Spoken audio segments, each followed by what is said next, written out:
அஸ்ஸலாமு அலைக்கும் வரஹ்மத்துல்லாஹி வபரகாத்துஹு. கண்ணியத்திற்குரிய எல்லாம் வல்ல அல்லாஹு ஜல்ல ஷானஹு தஆலாவின் நல்லடியார்களே, அல்லாஹுடைய பேரருளால் கடந்த சில வாரங்களாக நாம் செய்ய தவறி இருக்கின்ற, அலட்சியமாக கருதுகின்ற நல்லறங்களை பற்றியும் நம்முடைய நல்லறங்களை பாழ்படுத்தக்கூடிய காரியங்களை பற்றியும் பார்த்து வருகிறோம். அதனுடைய தொடர்ச்சியாக நாம் செய்கிற நல்லறங்கள் மிக சொற்பமான நல்லறங்கள் மறுமையிலே நமக்கு முழுமையாக கிடைக்க வேண்டுமானால், அதற்குரிய பயனை நாம் முழுமையாக அடைய வேண்டுமானால், பொருளாதார விஷயத்திலே மிகுந்த கவனத்தோடு நம்முடைய நடவடிக்கைகளை அமைத்து கொள்ள வேண்டும். அல்லாஹ்வை அஞ்சக்கூடிய நல்ல மூமின்கள் மோசடி செய்வது, பித்தலாட்டம் செய்வது, கலப்படம் செய்வது, அளவு நிறுவைகளிலே குறைவு செய்வது, ஏமாற்றுவது, இது போன்ற காரியங்களிலே ஈடுபடாவிட்டாலும் அவர்களையும் அறியாமல், தவறு என்று தெரியாமலேயே பொருளாதாரம் சம்பந்தமான ஒரு விஷயத்தில் ரொம்ப அலட்சியமாக நடக்கிறார்கள். நபிகள் நாயகம் ஸல்லல்லாஹு அலைஹி வஸல்லம் அவர்கள் கடுமையாக எச்சரிக்கை செய்திருக்கிற அந்த விஷயம் என்னவென்று சொன்னால், நம்முடைய தேவைகளுக்காக ஒருவர் மற்றவரிடத்திலே வாங்குகிற கடன், இந்த கடன் விஷயமாக கடன் கொடுத்தவர்கள் தள்ளுபடி செய்வதை எந்த அளவுக்கு இஸ்லாம் நமக்கு வலியுறுத்துகிறதோ, அதே போல கடன் வாங்கியவர்களுக்கு நிறைய எச்சரிக்கை இந்த மார்க்கம் எடுக்கிறது. எந்த அளவுக்கு எச்சரிக்கை என்று சொன்னால், நபிகள் நாயகம் ஸல்லல்லாஹு அலைஹி வஸல்லம் அவங்க வாழ்ந்த காலத்தில் யாராவது ஒருத்தர் இறந்து விட்டார் என்று சொன்னால் அவருக்கு அவங்க தான் ஜனாசா தொழுகை நடத்துவாங்க. இறந்தவுடன் அவங்களுடைய உடல் கொண்டு வரப்படும். நபிகள் நாயகம் ஸல்லல்லாஹு அலைஹி வஸல்லம் அவங்க தான் ஜனாசா தொழுகை நடத்துவாங்க. யார் நடத்தினாலும் செல்லும் என்றாலும் அவங்களுடைய துவா எல்லாத்துக்கும் கிடைக்கட்டுமே என்பதற்காக நடத்துவாங்க.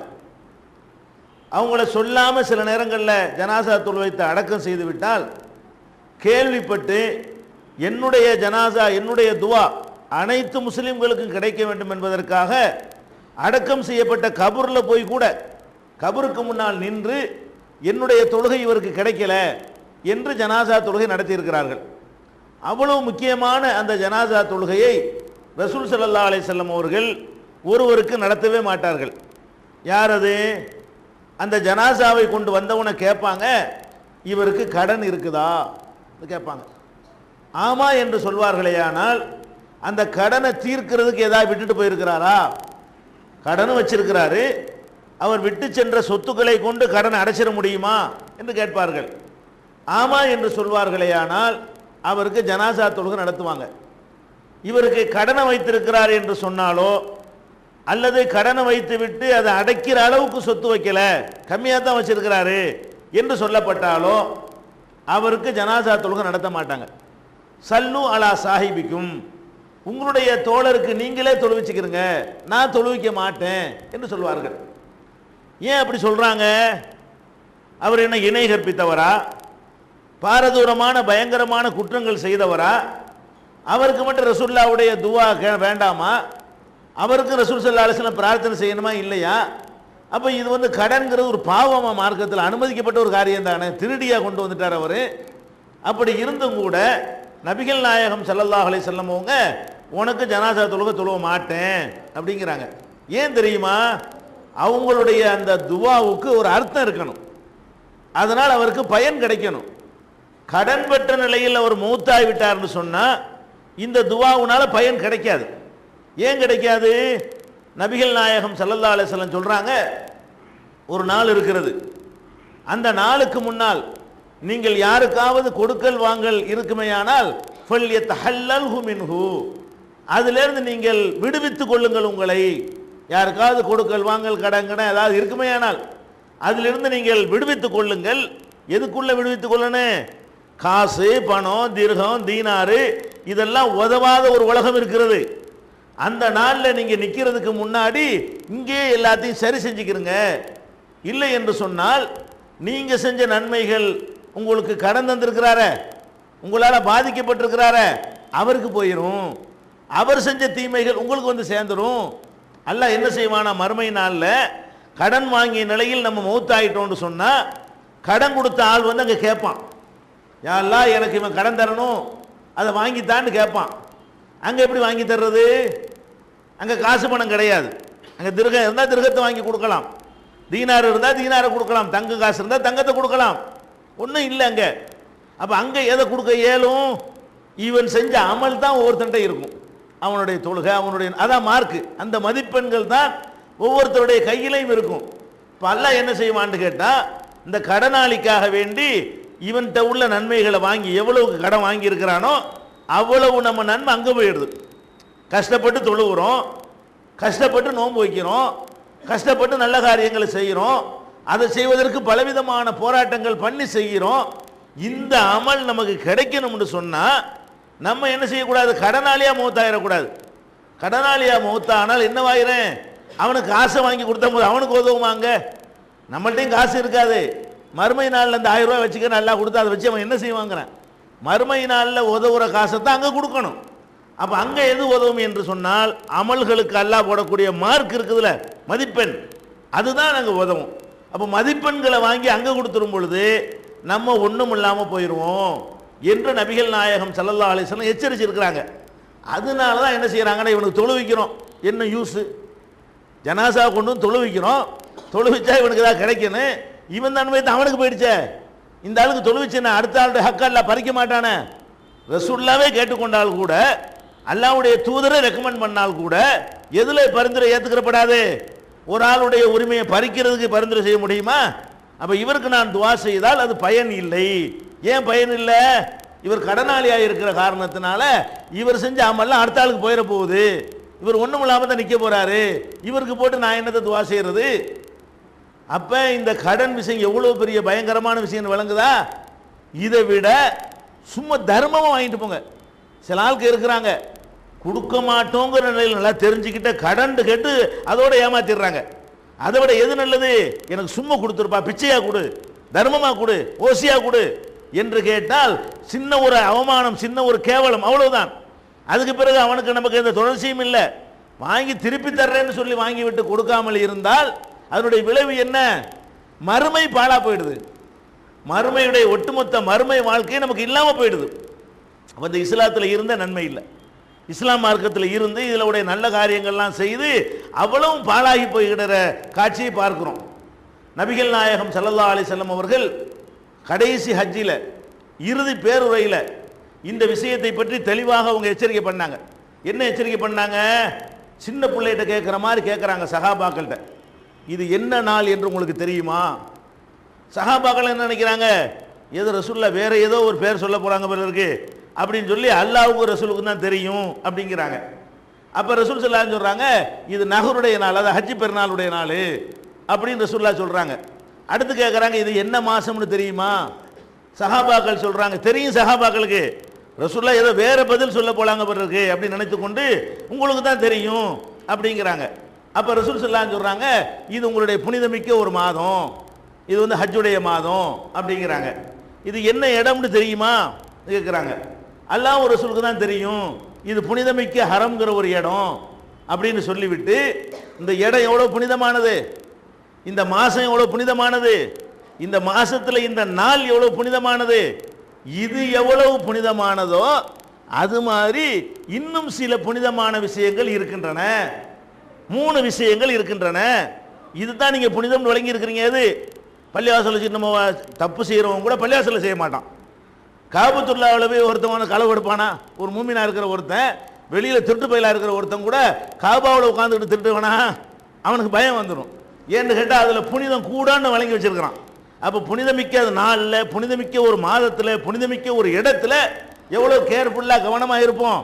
ரசூல் ஸல்லல்லாஹு அலைஹி வஸல்லம் சொல்கிறாங்க, இதையெல்லாம் நல்லா விளங்கி வச்சிருக்கிறீங்களே, இங்கே உள்ள ஒரு புல் பூண்டை கூட கிள்ள மாட்டேங்கிறீங்களே, ஒரு எறும்பை கூட கொல்ல மாட்டேங்கிறீங்களே, இந்த இடத்தினுடைய புனிதத்தை விளங்கி வச்சுக்கிறீங்கல்ல, இன்னொரு 3 விஷயம் புனிதமாக இருக்கிறது, அதை விளங்காமல் இருக்கிறீங்க.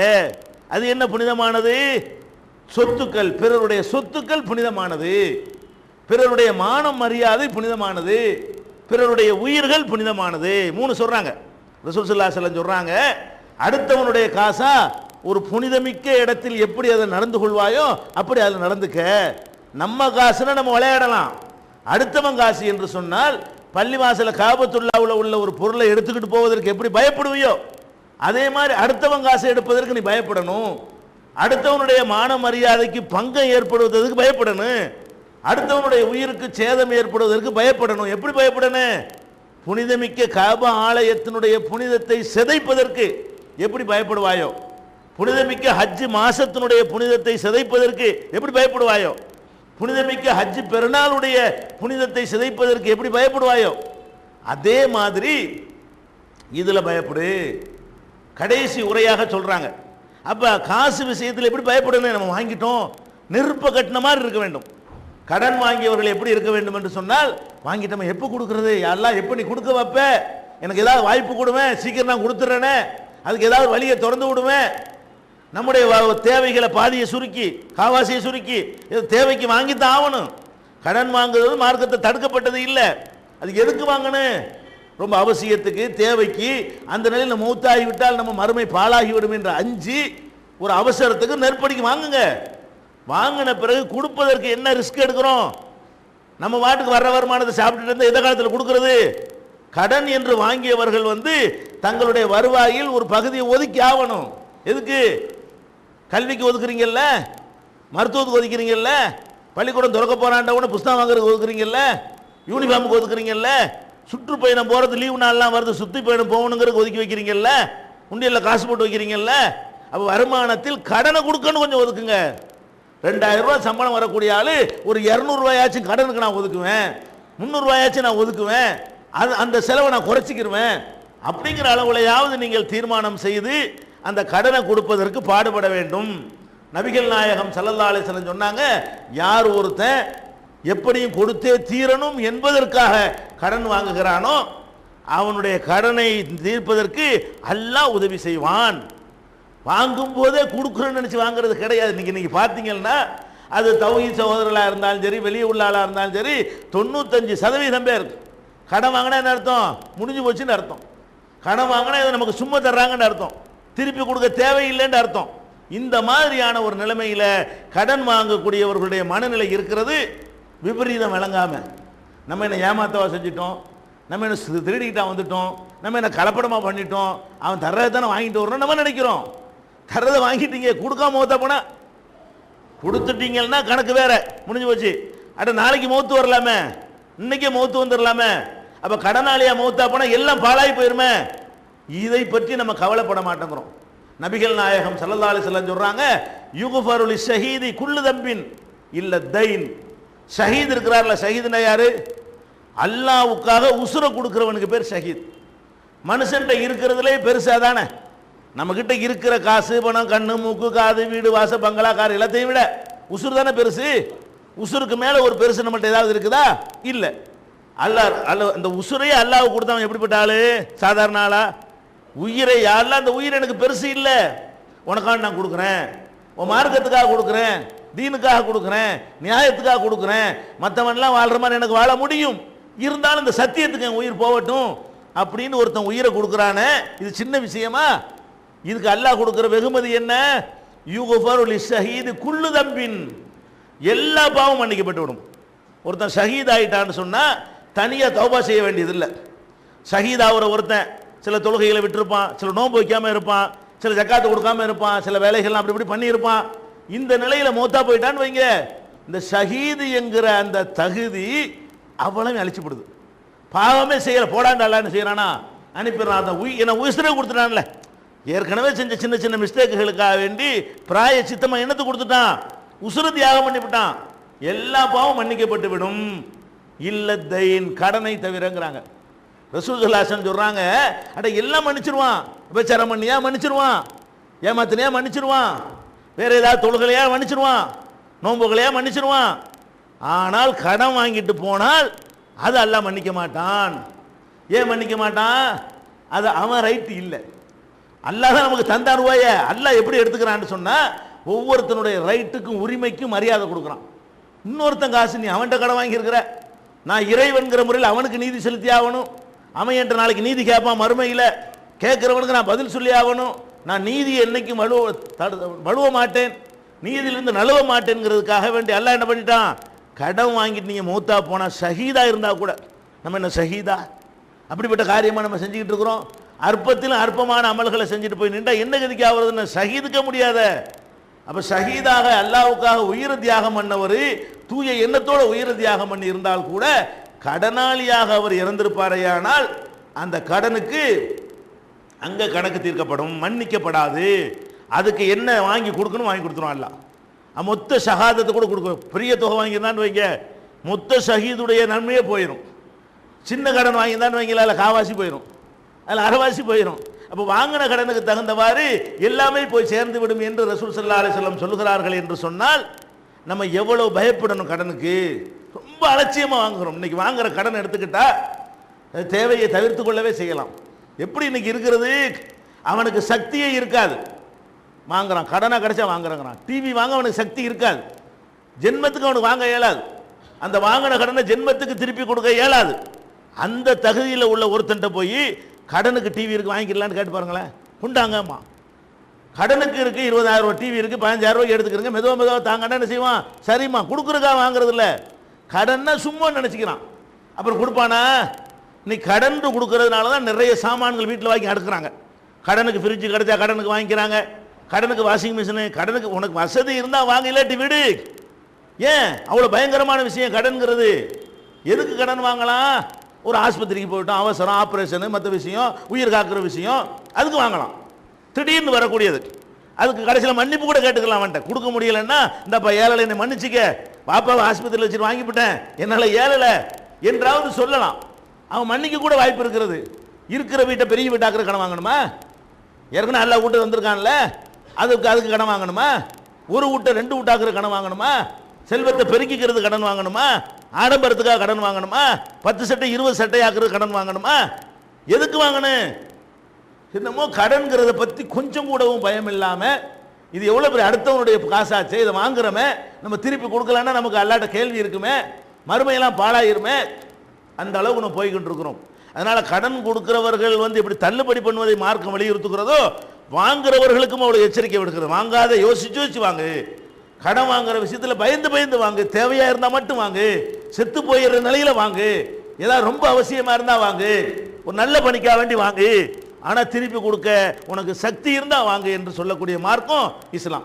அதனால தான் ஷஹீது கூட மன்னிப்பு இல்லை என்று நபிகள் நாயகம் ஸல்லல்லாஹு அலைஹி வஸல்லம் சொல்றாங்க. இன்னொரு இடத்துல சொல்றாங்க, முஃப்லிஸ்னா யார் தெரியுமா? முஃப்லிஸ்னா என்ன? எல்லாமே நல்ல காரியங்களையா செய்துவிட்டு மறுமையில் ஒன்றும் இல்லாமல் போகிறவனுக்கு பேர் முஃப்லிஸ்.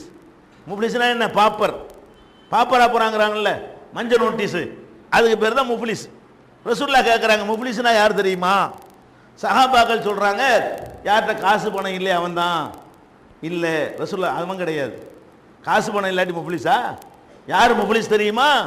நிறைய தொழுதிருப்பான், நோன்பு வைத்திருப்பான், தான தர்மங்கள் செய்திருப்பான், நல்ல காரியங்கள்லாம் செஞ்சிருப்பான், வாரி வழங்கியிருப்பான், உயிரை கூட கொடுத்துருப்பான், இவ்வளவையும் செஞ்சுவிட்டு இன்னொரு பக்கத்தில் ஒருத்தனை கடன் வாங்கியிருப்பான், ஒருத்தனை கோல் சொல்லியிருப்பான், ஒருத்தனை புறம் பேசியிருப்பான், ஒருத்தன் மானத்தோட விளையாடி இருப்பான், ஒருத்தனை கொண்டிருப்பான், அங்கே நிற்பான். என்னவாக? ஒவ்வொரு அமலுடைய நன்மையும் ஒவ்வொருத்தனுக்காக போகும். நீ கோல் சொன்னியா, இந்த 2 வக்து தொழுகை அவன்கிட்ட கொடு. நீ புறம் பேசினியா, 3 நோம்பு அவன்கிட்ட தூக்கி கொடு.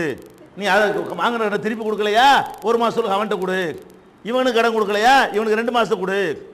இப்படியே ஒன்று மைனஸ் ஆகிட்டு கோழி முட்டை கடைசியில் 100 மார்க் எடுத்துகிட்டு போய் மறுமையில் நிற்கிறான். கடைசியில் இவன்ட்டு எடுத்து கொடுத்து அங்கே போயிடுது. அப்புறம் என்ன ஆகும் தெரியுமா? அப்புறம் 10 பேர் நிற்பான், கொடுக்க ஒன்றுமே இருக்காது. ஒன்றுமே இல்லையா, ஓன் தப்ப ஓன் பாவத்தை இவன் தள்ளதுக்கு வை. யார் நம்ம கடன் தந்திருக்கிறானோ அவன் அநியாயம் பண்ணியிருப்பான்ல, அந்த அநியாயத்தை நம்ம சுமக்கணும். இவன் தான்ப்பா முஃப்லிஸு, இதை பயந்து நடந்துக்கிறங்கப்பா என்று ரசூல் ஸல்லல்லாஹு அலைஹி வஸல்லம் அவர்கள் நமக்கு கடுமையாக எச்சரிக்கை செய்கிறாங்க. இன்னும் சொல்ல போனால் கடன் விஷயத்தில் திருப்பி கொடுக்குறதுல ரசூலுல்லாஹ் ஒரு அழகான வழியையும் காட்டுறாங்க. இதை விளங்கிட்டா கடனை எப்படி கொடுக்கணும்னு நீ பார்த்துக்கலாம். கொடுக்கும்போது வாங்கினதோட கொஞ்சம் கூட கொடுக்க, வட்டி இல்லாது. அவன் கேட்டு வாங்கினா தான் வட்டிங்க. அவனா எனக்கு இவ்வளோ மாதத்துக்கு இவ்வளோ தர்றியான்னு கேட்டால் அதுக்கு பேர் வட்டி. வாங்கினோம்னா நீ இவ்வளோ நெருக்கடியில் தந்தான், அப்படிங்கிறதுக்காக வேண்டி நம்ம சிறந்த முறையில் திருப்பி செலுத்துவதற்கு பாருங்க, அதை கூட ரசூல் ஸல்லல்லாஹு அலைஹி வஸல்லம் வரவேற்கிறாங்க, ஆர்வம் ஊட்டுறாங்க. கடன் கொடுத்தவனுக்கு பாரமா இல்லாம நம்ம கொஞ்சம் சேர்த்து கொடுக்கணும். எப்படி சேர்த்து கொடுக்கணும்? ரசூல் ஸல்லல்லாஹு அலைஹி வஸல்லம் அவர்கள் ஒருத்தர் கடன் வாங்கியிருந்தாங்க. சமுதாயத்துக்கு வாங்கினாங்க, தனக்கு வாங்கலை, பைத்துல் மாலுக்காக வாங்கினாங்க. ஏதோ ஒரு ஆளுக்கு கொடுக்க வேண்டியிருந்துச்சு, இந்த ஆளுக்கு ஒரு ஒட்டகம் கொடுக்க வேண்டியிருக்கு, நீ வேண்டாம் அந்த ஒட்டகத்தை கொடு, ஜக்காத்துலேருந்து வந்தவனை தர்றேன் அப்படின்னு சொல்லி கொடுக்க சொன்னாங்க. அந்த ஆள் ஒட்டகத்தை கொடுத்தாரு, ஒருத்தர் வாங்கிட்டு போயிட்டாரு, சொன்னபடி வரல, அந்த டயத்துக்கு பைத்துல் மாலுக்கு வரல. உடனே கடன் கொடுத்தாலும் என்ன பண்ணார், கிராமத்தால் நாகரிகம் இல்லாத ஆள் தானே, வந்து ரசூல் ஸல்லல்லாஹு அலைஹி வஸல்லம் அவங்கள்ட்ட வந்து ரொம்ப தரக்குறைவாக கேட்க ஆரம்பித்தார். என்னையா நீ வாக்கணும்னு சொல்லி கடன் கொடுக்க சொன்ன கொடுத்தேன், இப்போ நான் எனக்கு தேவைப்படுறேன் அப்படின்னு சொல்லி ரொம்ப கடுமையான வார்த்தைகள், வார்த்தை ஹதீஸில் வரல, கடும் வார்த்தையை பயன்படுத்தினார்னு வருது. எந்த அளவு கடும் வார்த்தை, இருக்கிற சஹாபாக்கள்லாம் ரத்தம் கொதிக்குது. ரசூலுல்லாஹ் ஒரு வழி பண்ணட்டுமான்னு கேட்குறாங்க.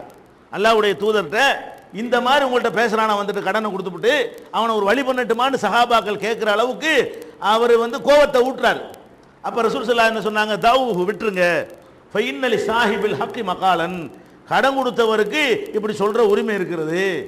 அவர் கடன் தந்துட்டார், நான் வாங்கிட்டேன்ல, அப்போ நான் வாங்கின ஆள் வந்து அது கொடுத்த ஆள் திட்டம் வாங்கிட்டு தான் வேணும், அவருக்கு அந்த உரிமை இருக்கிறது.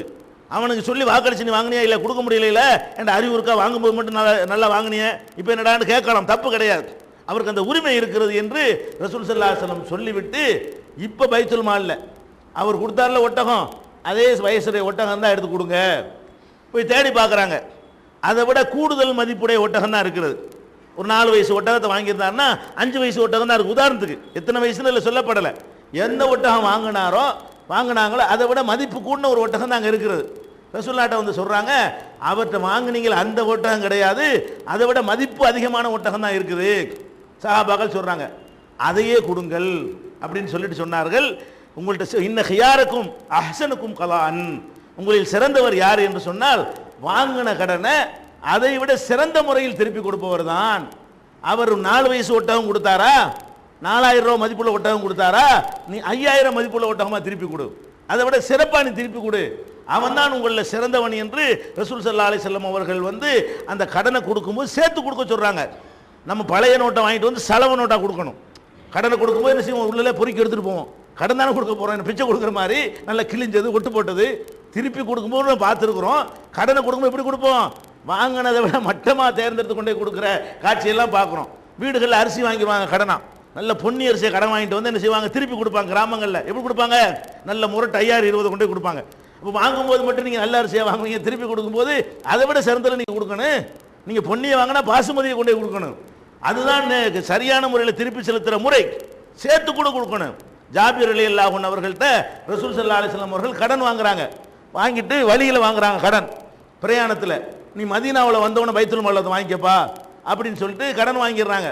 பள்ளிவாசலில் வந்தவனை கூப்பிட்றாங்க, எங்கே ஜாபிர், அவர் வர்றாரு, வந்தவொடனே இவருக்கு என்ன கொடுக்கணுமோ கொடுத்துவிட்டு கொஞ்சம் சேர்த்து போட்டு கொடுங்க, அவருக்கு என்ன கடன் கொடுக்குமோ அதை கொடுத்துட்டு கலானி ஜாதனி, என் கடனை அவர்கள் நிறைவேற்றினார்கள், கொஞ்சம் கூடவும் தந்தார்கள். 1000 ரூபா கொடுக்கணுமா, ஒரு 1100 கொடு, இது வட்டி கிடையாது. அவர் எதிர்பார்க்காம வாங்கினதை விட கொஞ்சம் சந்தோஷமா சேர்த்து கொடுத்தோம்னு சொன்னா அதுக்கு பேர் என்ன இல்லை, அது வட்டி கிடையாது, அது மார்க்கத்தில் உள்ளது, சிறந்த செயல். அப்போ வாங்கினதை கூடன்னு சொல்லக்கூடிய ஒரு மார்க்கத்தில் வாங்கினதே கொடுக்கலன்னு என்ன அர்த்தம், வாங்கினதை விட நல்லா கொடுப்பா, சிறப்பாக கொடுப்பா, அதிகமாக கொடுப்பா, சந்தோஷமாக கொடுப்பான்னு வலியுறுத்தக்கூடிய ஒரு மார்க்கத்தில் இருந்து கொண்டு இப்படி நடக்கிற காட்சியெல்லாம் பார்க்கிறோம். அதனால கடன் விஷயத்தில் வந்து ரொம்ப பயந்து, ரொம்ப அஞ்சி, ரொம்ப கவனமாக நடக்கணும். எந்த அளவுக்கு நடக்க வேண்டும் என்று சொன்னால், இப்போ நான் கடன் பட்டுட்டேன், நான் மௌத்தாகிட்டேன், மௌத்தாகிவிட்டால் என் சொத்து இருக்குல்ல அதை வாரிசு பங்கு வைக்கவே முடியாது. எது வரைக்கும், என் சொத்துல இருந்து கடனை கொடுக்காமல், நான் விட்டு போன சொத்தெல்லாம் என் வாரிசுக்குன்னு அர்த்தம் கிடையாது. நான் 10 லட்ச ரூபா கடனாளியாகவும் 10 லட்ச ரூபா சொத்தை விட்டுட்டு போறேன், வாரிசு பேசாமல் போய்கிட்டே இருக்க வேண்டியதுதான். இது ஏன் காசு இல்லை, எங்கள் வாப்பாவுடைய கடனுக்கு உள்ளது, கடனை கொடுத்துட்டு இருந்தால் நாங்கள் பங்கு வச்சுக்கிடுவோம், இல்லைன்னா போய்கிட்டே இருப்போம். குர்ஆன்ல அப்படி கட்டளை இடலாம், சொத்துக்களை எப்போ பங்கிட வேண்டும், மின்பாதி வசியத்தின் யூசாபிஹா அவுதைனின், செஞ்ச வசியத்தை நிறைவேற்றிய பிறகு, கடனை கொடுத்து முடிச்ச பிறகு மிச்சம் இருந்தால் தான் வாரிசு எடுத்துக்கணும். அப்போ எவ்வளோ பெரிய முக்கியத்துவத்தை அல்லாஹ் கொடுக்குறான். நம்ம கடன் வாங்கி மூத்தாயிட்டோம்னு சொன்னால் அந்த சொத்து வாரிசுக்கே உள்ளது கிடையாது. எது வாரிசுக்குரியது, நம்ம வாங்கின கடன் போக எது மிஞ்சுதோ, 10,000 ரூபா கடன் இருக்குது, 11,000 ரூபா நான் வச்சுட்டு போறேன், 1000 ரூபா தான் வாரிசுக்குரியது, இந்த 10,000 ரூபா அடுத்தவனுக்குரியது, அடுத்தவன் காசை நான் வாங்கி வச்சிருக்கிறேன் அப்படின்னு இந்த மார்க்கம் சொல்லக்கூடிய ஒரு மார்க்கத்தில் நம்ம இருக்கிறோம். அதனால தயவு செய்து அல்லாஹ்வுக்கு பயந்து நீங்கள் கடன் வாங்குறத முடிஞ்ச அளவுக்கு தவிர்த்துக்கிறங்க. கிடைக்குதுங்கிறதுக்கு வாங்காதீங்க, ரொம்ப அவசியம் இருந்தால் வாங்க, வாங்கிட்டு இன்னைக்கு மூத்தா போயிடலாம். நீ வாங்குறீங்க கடனை, இப்போ மூத்தா போயிட்டா அவ்வளோ நன்மை அவனுக்கு போயிருமே, எப்படி திருப்பி கொடுக்கறது? உங்கள் புள்ள கொடுப்பானா, உங்கள் வாரிசு அதை கொடுத்துருவானா? அவன் கொடுக்கலன்னா உங்களுக்கு எது என்ன ஆகுறது? அதனால் நம்ம கடன் வாங்குற விஷயத்தில் ரொம்ப அசால்ட்டாக வாங்கி கொண்டிருக்கிறோம், ரொம்ப கவனக்குறைவாக வாங்கி கொண்டிருக்கிறோம். இது நம்முடைய மறுமை எப்படி பாதிக்குங்கிறது விளங்காமல் வாங்கி கொண்டிருக்கிறோம். எல்லா அமலையும் செஞ்சு அடுத்த ஆளு கொடுக்கக்கூடிய ஒரு நிலைமைக்கு நம்ம போய் கொண்டிருக்கிறோம். செஞ்ச அமல் ரொம்ப கம்மி. இந்த நவீன காலத்தில் அமல்கள் ரொம்ப குறைஞ்சி போச்சு. அன்னைக்கு மாதிரி செய்கிறோமா? தஹஜ்ஜுதெல்லாம் தொழுகிறோமா? எல்லா சுன்னத்து நபிகளெல்லாம் பேணுறோமா? எல்லாம் குறைஞ்சி போச்சு. செய்கிறத கொஞ்சோன்னு அதிந்திக்கு அடுத்தவன்ட்ட கொடுத்தா யோசிக்கணும். அதனால கடன்கிறது வாங்கவே வாங்காதீங்க. இந்த உலகத்திலையும் நல்லபடியாக இருக்கலாம். நெருக்கடிக்கு வாங்கினால் கூட திருப்பி கொடுக்கணும், அல்லாஹ் அதுக்கு உதவி செய்யின்னு சொல்லி வாங்குங்க, கொடுக்க முயற்சி பண்ணுங்க. அல்லாஹ் ரப்பல் ஆலமீன் நம்முடைய அமல்களை இந்த கடன் மூலம் அழிந்து விடாமல் பாதுகாக்க வேண்டும். அதற்கேற்றவாறு நம்முடைய வாழ்க்கை அமைத்துக் கொள்ள அருள் புரிவானாக. அஸ்ஸலாமு அலைக்கும். திருக்குர்ஆன்